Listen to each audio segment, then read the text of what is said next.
जय श्री राधे राधे राधे। साथियों, आज प्रश्न पूछा गया है कि अंगद जी को समुद्र के पार जाकर आने में संदेह क्यों हो रहा था।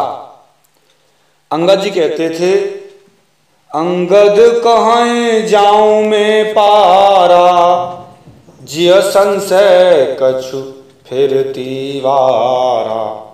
साथियों, ये प्रश्न पूछा गया, ज्यादातर लोग बहुत पूछते रहते हैं और आज मैंने इस प्रश्न पर पूरा व्याख्यान देने जा रहा हूं, भूतो न भविष्यति। साथियों, जितने भी विद्वान सुन रहे हैं, साथियों, उन विद्वानों के लिए, सबके लिए, कि ऐसा क्या था, क्या संशय था, क्या कारण था। आज जितने संशय हैं सबको मैं पूरा करूंगा और प्रकरण करूंगा। जहां जहां प्रकरण आपको अच्छे लगते हैं मुझे बताना। अगर आपने इस चैनल को सब्सक्राइब नहीं किया तो कर लीजिए। और मैं साथियों मुख्य विषय की ओर आता हूं और कई कई तरीके से बताऊंगा और कई कई प्रकरण से बताऊंगा। ये प्रकरण ऐसा, ये प्रकरण ऐसा। कुछ प्रकरण ऐसे हैं जो प्रमाणित है और कुछ प्रकरण ऐसे हैं जो सुने हुए हैं। तो मैं साथियों सबको ही बताऊंगा, लेकिन वास्तव में सच्चाई क्या है कि जो प्रमाणित शास्त्रों में है वही प्रमाणित हैं, बाकी प्रमाणित नहीं है। कई ऐसी चीजें जो सुनी हुई हैं उनको भी मैं कोशिश करूंगा बताने की। साथियों, चलते हैं मुख्य विषय की ओर और आप इसे बड़े ध्यान से सुनेंगे। विद्वानों, साथियों, बड़े बड़े विद्वत समाज के लोगों, तो आपकी वास्तव में समझ आएगा। और आज ये विस्तृत और वीडियो में लंबी बनाने जा रहा हूं, आप इसे ध्यान से सुनेंगे। वास्तव में सच्चाई, ईमानदारी है। फिर मुझे नहीं लगता ऐसा वीडियो और कहीं आपको ऐसा होगा, लेकिन मिल जाए। चलते हैं साथियों, मैं अपनी बात इस चौपाई से शुरुआत कर रहा हूं कि अंगद जी क्या कह रहे हैं। हो अंगद कहे जाऊं मैं पारा, जिय संशय कछु फिरती बारा। यहां पर विद्वानों के अनेक मत आए हैं। उन विद्वानों के मत के अनुसार मैं कुछ और अपनी तरफ से बताना चाह रहा हूं और जैसे जैसे मेरी नजर में जितना है बताऊंगा। तो उसमें था, एक बार ऐसा था कि कुछ विद्वानों के अनुसार ऐसी बात सुनने को आई है, यद्यपि ये चीजें अभी जो मैं बताने जा रहा हूँ प्रमाणित नहीं है, शास्त्रोक्त नहीं है, लेकिन जैसे कल्याण आदि और क्या कहते हैं मानस पीयूष आदि, इनमें इनका वर्णन है। जबकि ये शास्त्र नहीं है, और शास्त्र नहीं तो इनका प्रमाण नहीं माना जाएगा, लेकिन इनमें विद्वानों ने कहीं सुनी सुनाई कह दिए, तो हम भी आपके समक्ष इन बातों को रख देते हैं। फिर आप ये कहेंगे, अरे साहब ऐसा सुना हुआ, आपने वो बात क्यों नहीं कही, क्यों नहीं रखी आपने। तो हम नहीं चाहते हैं कोई सुनी और अनसुनी बात आपसे छूट जाए और नहीं यहाँ पर कही जा सके। हम जो प्रमाणित है वो भी कहेंगे और जो अप्रमाणित है वो भी कहेंगे, दोनों चीज कहेंगे। तो यहाँ पर अंगद और अक्षय कुमार, यहाँ पर एक बात आती है। तो अंगद और अक्षय कुमार दोनों एक साथ पढ़ते थे। ये प्रमाणित नहीं है, लेकिन दी हुई है कल्याण आदि में और मानस पीयूष में, तो अब कहने का अधिकार तो है। अंगद और अक्षय कुमार दोनों एक साथ पढ़ते थे अध्ययन काल में, विद्यालय जीवन में, स्टडी टाइम में। किसी कारणवश कोई ऐसा कोई घटना घटी जिसके कारण अंगद ने अक्षय कुमार को एक बहुत जोर से घूंसा मारा, और घूंसा ऐसा मारा कि अक्षय कुमार की तो बस बचना ही कठिन सा ही हो गया, जिससे अक्षय कुमार, रावण का छोटा लड़का था, अक्षय कुमार अचेत हो गया। भयंकर, बचने की कोई चांस नहीं रहे। तो गुरुजी ये सब देख रहे थे। तब गुरुजी को गुस्सा आकर कभी और घूंसा मार दिया तो अक्षय कुमार मर जाएगा। इसे बचाने का अंगद से एक ही तरीका है। तो उसी समय गुरुजी ने अंगद को साप दे दिया। वो जानते थे अगर साप नहीं दूंगा तो इसे बचा नहीं सकता कोई, कभी मार देगा अंगद इसको, और साप दे दूंगा तो ये कभी से हाथ नहीं लगा पाएगा। तो गुरुजी ने शाप दिया था। क्या दिया था? अंगद को शाप दे दिया कि यदि इसके जीते जी तुम लंका आओगे तो तुम्हारी मृत्यु अक्षय कुमार के हाथों से होगी। साथियों, ये प्रसंग आया है कि इसके जीते जी अगर अक्षय कुमार जब तक जीवित है लंका आओगे तो तुम्हारी निश्चित मृत्यु अक्षय कुमार के हाथों से होगी। ये शाप था। इसी कारण से साथियों लोग कहते हैं कि अंगद जी लंका में नहीं जा रहे थे और यही इसीलिए कह रहे थे लौटने में मुझे संदेह है, अंगद जी को लौटने में संदेह है, कहीं इधर से तो मैं चला जाऊं और वहां जाकर अक्षय कुमार से मेरा युद्ध होगा और अक्षय कुमार के हाथों से मारा जाऊं मैं, भगवान का कार्य राम कार्य सिद्ध नहीं हो पाएगा, बहुत बड़ी भूल होगी, एक बहुत बड़ा धोखा होगा और मैं ऐसा अन्याय अत्याचार नहीं करना चाहता, क्योंकि राम के कार्य में विघ्न आ जाए वो नहीं चाहता। इसीलिए कहा है, हो जिय संशय कछु फिरती वारा, अंगद कहाँ जाऊं मैं पारा, जिय संशय कछु फिरती वारा। बाद में जब हनुमान जी अक्षय कुमार को मारकर आए हैं, दोबारा दूत के रूप में अंगद जी को लंका में भेजा गया है और लंका में गए हैं, क्योंकि अक्षय कुमार को मार दिया हनुमान जी ने सीता की खोज में जब गए थे, अक्षय कुमार को ही मारा था, अंगद का रास्ता ही साफ कर दिया। अंगद अब तक नहीं आता था, अब मैं साफ कर देता हूं, इसीलिए अब अंगद आ जाएगा। अक्षय कुमार को मार कर दरवाजे खोल दिए अंगद के लिए, हमेशा के लिए। अंगद कभी भी चले आना, अब तेरा खोर खटका खत्म, रास्ते साफ है, हरिजंडी लैन सफा। तब अंगद जी उसके बाद में दूत बनकर गए थे, अक्षय कुमार के मारे जाने के बाद, पहले नहीं गए थे, परंतु यह तर्क इसलिए नहीं समझ में आ सकता क्योंकि यदि अंगद की उक्त बात का संदेह होता तो कुछ संशय न कहकर कुछ स्पष्ट कहते कि मुझे ऐसी ऐसी समस्या है। ये बात क्लियर नहीं है, कुछ संशय कहा, कछु संशय कहा है। कछु संशय क्या है उसे भी हम बताने जा रहे हैं साथियों, आगे आप सुनते रहिए। पूरे संशय जितने आपके भी जितने संशय उनको अभी निराकरण होगा और अंगद के संशय का भी निराकरण होगा, यहाँ दोनों के संशय का निराकरण होगा। चलते हैं धीमे धीमे, समझते रहिए, चलते रहिए, जानते रहिए। और आगे बताने जा रहे हैं कि अंगद का संशय इस प्रकार नहीं था, अंगद इस तरीके से नहीं कहते कछु संशय कहकर और बात को छिपाते नहीं, क्योंकि राम के काज की बात थी, वहां पर राम के लिए मरने को तैयार थे और यहाँ पर संशय को छिपाना बहुत ही कठिन था। और संशय उन्होंने छिपाया भी नहीं, बताया भी है, हम भी उसे बताने का प्रयास कर रहे हैं। चलते हैं आगे। तो कह देते जरूर कि मुझे अक्षय कुमार का भय, अंगद जरूर कहते, स्पष्टीकरण बताते और लंका न जाते। इसीलिए यह तर्क जो है तर्कयुक्त प्रसंग तर्कयुक्त नहीं है, वास्तव में सही प्रमाणित नहीं होता है। सच्चाई यह नहीं है, सच्चाई और कुछ है, जिसको हम दूसरे तरीके से बताने जा रहे हैं। फर्स्ट प्रकरण हमने बताया और सेकंड प्रकरण में हम प्रवेश कर रहे हैं और बताने जा रहे हैं दूसरे प्रकरण का भी हाल सुनो आप। फर्स्ट एपिसोड पूरा हो गया और सेकंड एपिसोड शुरू करते हैं। चलिए सेकंड एपिसोड शुरू करो, सुनो। दूसरा एपिसोड इस प्रकार है कि अंगद को ही साफ था जो जल में, और अंगद को यह भी साफ था कि जो जल को एक बार छलांग जाओगे, लांग जाओगे, दोबारा उसे नहीं लांग पाओगे।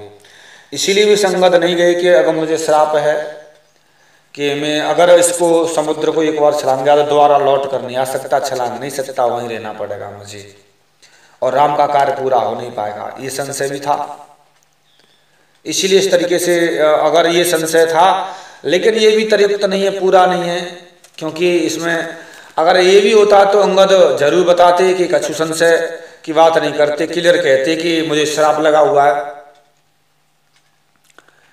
साथ ही सेकंड एपिसोड में ये जो बात कही है श्राप था, ये भी तृप्त नहीं होता असली। चलो असली बात को भी बताने जा रहे हैं तीसरे एपिसोड में, सुनिए आप क्या है। तीसरा एपिसोड कह रहा है यहाँ पर कि रावण की जो पत्नी थी मंदोदरी अंगद की मौसी थी, ऐसा बताते हैं। अंगद की मौसी इसलिए थी कि पंचकन्या में उसका नाम था और कोई नहीं था। 5 कन्याएं साथी, ये 5 कन्या कौन कौन सी मैं आपको बता देता हूं। अहिल्या, तारा, मंदोदरी और कुंती, द्रौपदी, ये 5 हैं, 5 कन्याएं हैं। द्रौपदी, अहिल्या, कुंती, तारा, मंदोदरी, ये 5 कन्याएं हैं। ये भी चलिए और आगे चलते हैं। इसलिए अंगद को यह भय था कि कहीं मुझे मेरी मौसी जी वहाँ पर जाने पर रोक न ले, प्रेम प्रेम में बह ना जाऊं, बात ना मान लूं और आज्ञा पालन करने में मैं वहां आसक्त हो गया तो कहीं मन नहीं कर पाया तो राम का काज रह जाएगा। और मैं नहीं चाहता कहीं भी किसी तरह की हल्की सी भी कोई शंका या संशय हो। तो रोक न ले तो तू मेरे पक्ष में रहकर ही युद्ध कर, ऐसा न कह दें। तो राम के पक्ष से मैं मत जा, यह भी कह सकते हैं वो। और उनकी आज्ञा के वशीभूत या प्रेम में फंसकर मैं अंगद कहीं वहां रह न जाऊं, मैं समय से ना आ पाऊं, कहीं उनकी बात ना मान लूं, संशय है मुझे।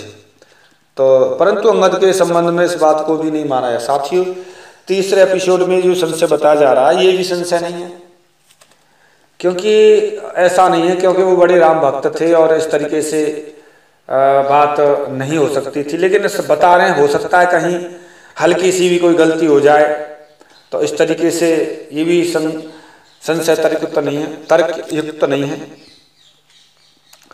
और क्योंकि अंगद को राम भक्त थे, अनन्य भक्त थे, कुछ विद्वानों के मत के अनुसार इससे इधर से भी जाते समय सीता जी सामने पड़ती थी, सामने लंका थी, और लौटते समय पीछे इससे लौटने से मैं अंगद के संशय का व्यक्त किया था, पीछे लौटते समय राम थे।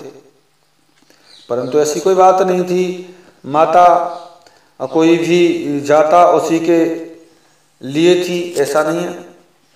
इसके अतिरिक्त इससे अधिक महत्व की बात तो यह है कि यदि जाते समय सीता जी के सामने थी सीता जी, तो लौटते समय आते समय शक्तिनाथ भगवान राम सामने थे, आगे पीछे राम सीता थे, दोनों ही शक्ति थी, शक्ति पीछे से, इसीलिए तर्क से इसमें कोई बात नहीं है, ऐसा भी नहीं है। चलो चौथे एपिसोड में और हम आपको बात प्रस्तुत करते हैं। चौथा एपिसोड क्या कहता है साथियों, यहां पर बात आई है कहीं कहीं मौसी की जगह मंदोदरी को अंगद का पुत्र अंगद की सगी मां माना गया है, अंगद मंदोदरी का पुत्र माना गया है, ऐसा तर्क सुनने में आता है। यद्यपि बात है ये सही नहीं है, फिर भी हम बता देते हैं लोग ऐसा क्यों कहते हैं, इसको बताने जा रहे हैं साथियों। जिसके तर्क में निम्न स्तरीय कथा यह है कि एक बार 5 मुनि जंगल में एक जगह भोजन चढ़ाकर स्नान करने चले गए। जब तक वे स्नान करके नहा धोकर आते तो उधर खीर में एक सर्प जिसे आकाश मार्ग से एक चील लेकर जा रही थी, चोंच से वो अचानक छूटकर वो खीर के पात्र में गिर गया और उसी में वह रंध गया। पीछे से आकर ऋषियों ने जब भोजन परोसकर ग्रहण करना चाहा तो सर्प के गिरने के दृश्य को पहले से ही देख रही थी। वहां पर एक मेढकी बैठी हुई थी, देख रही थी इसमें सर्प गिर गया है, वो इसमें रंध गया है और इसको ऋषि खाएंगे तो विष के जहर के कारण ये मारे जाएंगे, इसीलिए मैं ही इनका परोपकार कर देती हूँ, अपने बलिदान के कारण ये बच जाएंगे तो मेरा उद्धार इसी में है। तो एक मेढकी यह सोचकर वह ऋषिगण भोजन करके मृत्यु को प्राप्त हो जाएंगे तो ऋषियों के समक्ष वह खीर के पात्र में जानबूझकर कूद गई और वह मर गई। खीर ऋषि इन्हीं देख रहे थे, वन गए इसमें तो मेढकी गिरी से नहीं खाएंगे, तो उन्होंने वो फेंक दिया। ऋषियों ने खीर में मेढकी गिरने के कारण भोजन नहीं किया और उल्टा जब पात्र उलटकर देखा तो उसमें सर्प के अस्थि पंजर देखकर चकित रह गए। तो ऋषियों ने अनुमान सहज ही मिल गया, ओहो अब पता चला मेढकी ने हमारे लिए बलिदान किया, इसी ने हमारी जान बचाई है। वो जानती थी, कुछ कह नहीं सकी। यह मेढकी तो बड़े कोई साधारण नहीं है, हम लोगों के जीवन बचाया, अक्षार्थ खीर में कूद पड़ी है।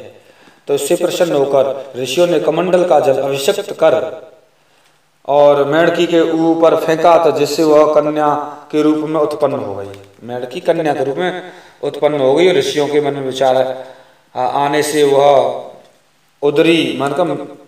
उदरी के कहते हैं, इसलिए मेढकी नाम रख दिया उसका। जो विचार आने से उदरी, तो इसलिए उसका नाम मेढकी नाम पड़ गया।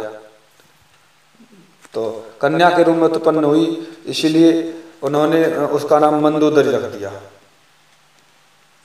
मेढकी उधर से उनके उत्पन्न हुई थी, पात्र की, तो इसलिए उसका नाम मेढकी उदरी रख दिया। जब कन्या बड़ी हुई तो उन्होंने ऋषियों की सेवा करते हुए साथ रहती थी। एक दिन ऋषियों ने उसके सेवा से प्रसन्न होकर ऋषियों की लंगोटी धोती थी वह, तो ऋषियों की लंगोटी धोकर नदी के जल में लाती थी। एक दिन नदी के जल लंगोटी धोकर उनके जल नदी के जल का उसने पान कर लिया, पी लिया। वह कन्या अनजाने में उस जल को पी गई। अनजान में जल के साथ पिए हुए उस वीर्यांश में वह कन्या गर्भवती हो गई, क्योंकि लंगोटी भी संतों की दर्शी सिद्ध होती है, उसमें तेज था, वीर्यांश था, तो उससे वह गर्भवती हो गई। तो संदेह है कि ऋषियों ने उसका विवाह तुरंत ही वो समझ गए थे, तुरंत ही तत्कालीन और रावण पंडित रावण के साथ कर दिया, रावण के साथ में कर दिया उस मंदोदरी का। धीरे धीरे वह गर्भ मंदोदरी के पेट में बड़ा हुआ और ज्ञात होने पर रावण मुझे मार डालेगा, इस कारण से वह डरती थी, वैसे डरती थी। और तो उसने चोरी से, मंदोदरी ने हमेशा संसिक्त रहती थी। कहते हैं कि रावण ने मंदोदरी के अनुरोध पर अपनी गर्जना की, तो पूछ रही थी तुम कैसी गर्जना करते हैं, थोड़ा करके दिखाइए। वो चाहती थी गर्जना करेंगे उधर निकल जाएगा गर्भ और मैं ठीक हो जाऊंगी, तो इसलिए उसने गर्जना रावण की सुनी। तो उधर किष्किंधा पर्वत बाली के निवास के स्थान पर समीप सुनाया, तो मंदोदरी का गर्भपात एक झाड़ी की आड़ में हो गया। वहाँ गई थी मंदोदरी इधर, वहीं झाड़ी की आड़ में गर्भपात हो गया। और वहाँ तब रावण की गर्जना सुनकर बाली इस रम में कि रावण मुझसे युद्ध करने के लिए आया है। बाली तो ये समझ रहा था गर्जना कर रहा, गर्जना तो मंदोदरी करवा रही थी उससे गर्भपात के लिए। घर से गर्जना करके रावण से युद्ध करने के लिए निकल पड़ा। बाली को आता देखकर रावण मंदोदरी को रथ में बैठा कर लंका भाज गया, वाने से तो मार भी आ रहा, भाग लो यहाँ से, हम तो वैसी कर रहे थे गर्जना। वहां पहुंचने पर बाली को झाड़ी में एक नवजात बालक मिला। बाली ने उसे घर लाकर लालन पालन पोषण किया और बड़ा हो गया, उसका नाम अंगद रखा। इस तरीके से अंगद की माँ मंदोदरी को कहा गया। मंदोदरी के जन्म के संबंध में अन्य कथाएं भी कल्प वैसे मानी जाती है, लेकिन वास्तव में सच्चाई ऐसी नहीं है कि अंगद मंदोदरी का पुत्र था, लेकिन कहने में लोगों की आता है और एक प्रसंग, लेकिन शास्त्रोक्त नहीं साथियों, शास्त्रों में कहीं वर्णन नहीं है, लेकिन कथा है लोग ज़्यादातर कहा करते हैं। वो हमने भी आपको सुनाई इस 5वें एपिसोड में साथियों, ये भी सुनाने का प्रयास किया कि कहीं कहते आप कहीं ये भी कथा सब आपने नहीं बताई। चलते हैं आगे के एपिसोड में साथियों। और आज हम अंगद के संशय से संबंधित जितनी भी हैं, जितनी तो नहीं पूरी हो पाएंगे, थोड़ी सी हैं, प्रयास करेंगे कहने का। ये साथी 5 कन्याएं जो हमने आपको नाम बताया था अभी अभी और दोबारा बताने जा रहे हैं। मंदोदरी, द्रौपदी 1, अहिल्या 2, कुंती 3, तारा 4, मंदोदरी 5, ये 5 कन्याएं हैं। और इस कारण से जो अंगद को तारा का पुत्र मानते थे, मंदोदरी को अंगद की मौसी कहते थे। 5 कन्याओं के कारण कहते थे। और आगे साथी चलते हैं, यहाँ पर साथी की चौपाई आती है। हो न कछु दियो नहीं कही, दियो प्रभु करुणा आगार, ताते जिय संशय भयो, अंगद गयो न पार। परंतु यदि ऐसी स्थिति होती तो वे पार जाने की बात ही क्यों करते, और लौटते समय संशय की बात कर रहे हैं, मान की पार तो मैं चला जाऊंगा, लौटते समय संशय, तो न कि जातिवार में क्यों नहीं संशय हुआ। यदि यह बात होती तो वे जाते समय ही कह देते कि मैं पार नहीं जाना चाहता हूं, क्योंकि मेरे पास कोई चिन्ह नहीं है, कैसे पता चलेगा सीता को कि मैं राम का दूत हूं। यह संदेह भी लौटने के प्रति ठीक सा नहीं लगता। चलो और आगे चलते हैं, एक चौपाई और आती है। जो नाघय सत्य जो जन सागर, करे सो राम काज मत आगर। ये चौपाई है।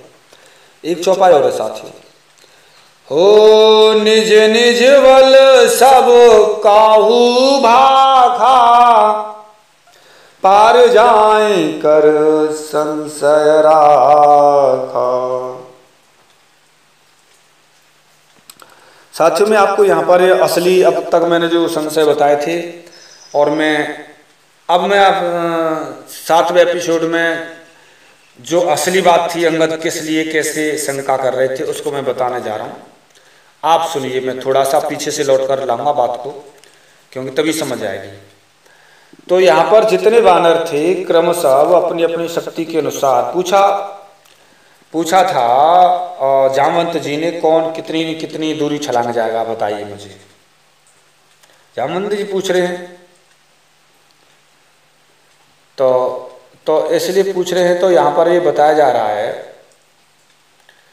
तो कोई कितना सब बता रहे हैं जामवंत जी को। तो सभी ने अपनी शक्ति के अनुसार कितनी दूर छलांग जाऊंगा, अपना अपना योजन किलोमीटर बताए कि मेरे अंदर इतनी शक्ति में इतनी छलांग सकता हूँ, कूद सकता हूँ, इसका बखान कर रहे हैं सब। वे समुद्र के पार तक की छलांग लगाने में अपनी असमर्थता व्यक्त किया सबने। उल्लेखनीय क्या है कि ये प्रसंग आता है साथियों, ये प्रमाणित है वाल्मीकि रामायण से मैं बोल रहा हूँ इस समय, आप शंका न करें। तो यहाँ पर पूछा गया है, श्लोक भी है, मैं श्लोक नहीं सुनाने जा रहा साथियों, प्रमाण के साथ मैं कह रहा हूँ। क्या है, यहाँ पर आया है नाम गज, गवाच, गवय, शरभ, गंधमादन, मेंद, द्विविद, सुषेण और जांवान ने अपनी अपनी छलांगने की शक्ति का परिचय दिया। और क्या कह रहे हैं, गज ने कहा मैं 10 योजन छलांग जाऊंगा, इससे ज्यादा नहीं। गवाच ने कहा मैं 20 योजन छलांग जाऊंगा, इससे ज्यादा नहीं। शरभ ने कहा मैं 30 योजन छलांग जाऊंगा, इससे ज्यादा नहीं। और ऋषभ ने कहा मैं 40 योजन छलांग जाऊंगा, इससे ज्यादा नहीं। गंधमादन ने कहा मैं 50 योजन छलांग जाऊंगा, इससे ज्यादा नहीं। मेंद ने कहा मैं 60 योजन छलांग जाऊंगा, इससे ज्यादा नहीं। द्विविद ने कहा मैं 70 योजन छलांग जाऊंगा, इससे ज्यादा नहीं। सुषेण ने कहा मैं 80 योजन छलांग जाऊंगा, इससे ज्यादा नहीं। और जांवंत ने कहा मैं 90 योजन छलांग जाऊंगा, इससे ज्यादा नहीं। क्योंकि छलांग लगाने की सामर्थ्य व्यक्त किया, क्योंकि वो वृद्ध हो चुके थे, किसी जमाने में क्या ताकत थी, वो यहाँ वर्णन करना जामवंत जी का अच्छा नहीं है कि जामवंत जी तो इतनी ताकत थी कि कहते ना बले बांधत प्रभु बाढ़ सो तन भरन जाए, वह घड़ी में दीनी 7 प्रदक्षिण धाय। इतनी देर में मन के स्पीड के अनुसार कितने घड़ी में पृथ्वी की 7 परिक्रमा लगाती थी, इतनी ताकत थी किसी जमाने में। अब क्या बल थक गए थे। ब्रह्मा जी के पुत्र थे, सृष्टि में पहले नंबरों में थे सबके साथ में, ब्रह्मा जी ने सृष्टि की थी। तो ऐसे करके तो यहाँ पर अब बात आती है यहाँ पर अंगद जी की। तो एक यहाँ श्लोक आता है, अहमे तद गमिष्यामि योजनानां शतं महत्, निवर्तनेस्तु मे शक्ति श्यान्न वेति न निश्चितम्। क्या कह रहे हैं अंगद जी? अंगद जी क्या कह रहे हैं? अंगद जी सबके सामने कह रहे हैं, अपनी शक्ति बताई कह रहे हैं। क्या कह रहे हैं सुनो, मैं 100 योजन छलांग जाऊंगा। अंगद जी कह रहे हैं मैं महासागर की विशाल 100 योजन को छलांग जाऊंगा, दूसरी लांग जाऊंगा। 100 योजन इस समुद्र को छलांग जाऊंगा, किंतु उधर से लौटने में मेरी ऐसी शक्ति नहीं रहेगी या रहेगी, ऐसा मैं निश्चित रूप से नहीं कह सकता, नहीं कहा जा सकता। ये संशय था असली साथियों जो मैं बताने जा रहा हूं साथियों। इसके लिए मैं इतना लंबा प्रसंग आपके समझ लिया था। इस श्लोक में कह रहे हैं, अंगद जी द्वारा सुना देता हूं। अंगद जी कह रहे हैं, मैं 100 योजन इधर से मैं 100 योजन महासागर को छलांग जाऊंगा, लेकिन उधर से लौट आने में मेरी शक्ति ऐसी ही रहेगी या नहीं, यह निश्चित रूप से नहीं कहा जा सकता। शंका है मुझे, हो सकता है मेरी शक्ति कम पड़ जाए, लौट न पाऊं। तो साथियों, सभी ने अपनी अपनी 10-20 योजन सबने बताई, अंगद ने भी बताई, तो इसमें क्या शंका है? अपनी सही यही शंका थी। सबने अपनी शक्ति के मित्रा छलांग जाऊंगा, तो वो भी अपनी छलांग बता रहे हैं, यही शंका थी साथियों सच्ची। और लोग माने या न माने, इसीलिए कहा उधर से लौटने में शंका है मुझे, और कोई शंका नहीं थी, क्योंकि ये शास्त्र प्रमाण बात है। इतने में छलांग जाऊंगा, उधर से लौटने में शक्ति रही या नहीं रही, हल्की पड़ गई, मैं पक्का नहीं कह सकता, यही शंका थी साथियों। बाकी शंकाएं प्रमाणित नहीं है, ये प्रमाणित है। और क्या कह रहे हैं यहां पर, एक बात और आती है, वापसी में संदेह है। सभी ने शंकात्मक उंगली उठाई, इसमें संदेह नहीं करना चाहिए, अरे क्योंकि अन्य बानों अपनी शक्ति का परिचय दिया सभी की। वहां से अंगद ने अपनी शक्ति का भी बताया कि भाई तुम इतना छलांग जाओगे, तो मैं इतना छलांग जाऊंगा, सभी की बात है। तो सभी ने जितना शंका बताई, संशय बताई थी, इतनी इनकी भी संशय थी। सबने इतनी रोटी खाई, इन्होंने भी इतनी खाई, तो शंका एक बराबर है साथियों। हाँ, अकेले इसकी शंका होती तो मान लेते, सबने अपनी कोई शंका बताई, तो अंगद की अलग से क्यों, ये बात थी। जामवंत ने अपने बल के संबंध में उत्साह को बढ़ाने के लिए प्रेरणा स्वरूप, जिसे महावरों में अपनी बात को चढ़ाना कहते हैं, बानरों को पानी पर चढ़ाने की एक से युक्ति बताई, जोश दिलाने की बात कही। अब वह क्या कह रहे हैं अंगद, वो कह रहे हैं, जामवंत जी भाई मैं थक गया हूं, ने ये क्या समुद्र है, ऐसे समुद्र तो मेरी बगल में लटके रहते थे कभी। क्या कह रहे हैं अंगद, वो जामवंत जी सबसे, सुनिए साथियों। हो जरठ भयो अब कहाँ रे छेषा, नहीं तन रहा प्रथम बल लेशा। अरे वृद्ध हो गया हूं, पर पहले जैसा बल नहीं रहा। कैसा बल था साथियों, पहले सुनिए। हो जवै त्रिविक्रम भय खरारी, तब मैं तरुण रहु बल भारी। हे भगवान, जब वामन भगवान ने 3 पग भूमि मांगी थी, तब मेरा बल सुनिए क्या था, तब की बात बता रहा हूं मैं। बलिबाधत प्रभु बाड़ेऊ, सोतन वर्ण न जाय, उभय घरी मदीनी 7 प्रदक्षिण धारे। थोड़ी देर में 7 परिक्रमा लगाती थी। तो साथियों, ये श्लोक आपके समक्ष चौपाई सुनाई, और आगे चलते हैं आगे वाले एपिसोड में। जामवान ने मात्र जोश दिलाया था कि समुद्र को छलांगने का जिक्र तक नहीं, मेरी अब अवस्था ऐसी हो गई है, नहीं तो क्या कहते हैं आप तैयार हो जाइए। तो इस बार सभी बानर अपनी अपनी शक्ति का बखान कर चुके थे, सभी ने अपनी अपनी शक्ति का बखान किया था। अंगद ने भी संदेह प्रकट किया था, अंगद कहाँ जाऊं मैं पारा, जिय संशय कछु फिरती वारा। तो वो चीज है। फिर आगे साथियों क्या बात है, इस प्रकार से सभी ने कहा। वैसे अंगद ने सामान्य रूप से अपने बल का वर्णन किया। एक छलांग में पार तो मैं जा सकता हूं, लेकिन संभव नहीं कि मैं लौटते समय उस एक छलांग में समुद्र को पार न कर पाऊं, मुझे भरोसा नहीं है। क्या स्थिति हो, मेरा बल इतना हो सकता है थक जाऊं, इतना न रहा तो आप अथवा समय से मैं वापस ना पाऊं। इतनी सी बात थी साथियों, इसी को मैं बताने जा रहा था। यही संशय था, तर्क करने से कोई लाभ नहीं है साथियों। मैं और बताने जाता हूँ अंगद की शक्ति सामर्थ्य के बारे में। वाल्मीकि रामायण में कई जगह से बताया गया कि जामवंत ने अंगद द्वारा पार की जाने की लौटने की बात संदेह सुनी तो अंगद से कहा, अरे तुम लाखों योजन जा सकते हो, लेकिन तुम अब कैसे लौटने में समर्थ हो, तुम्हें भेजना हमारे लिए उचित नहीं है। वो भी इस समय शंका कर रहे थे कि तुम्हें भेजना उचित नहीं है, क्योंकि तुम हमारे गोस्वामी जी, तो इस समय तुम हमारे मुख्य राजा के युवराज हो, तो इसलिए उन्होंने युवराज की रक्षा करना हमारा काम है, तो इसलिए अंगद जी से मना कर दिया था।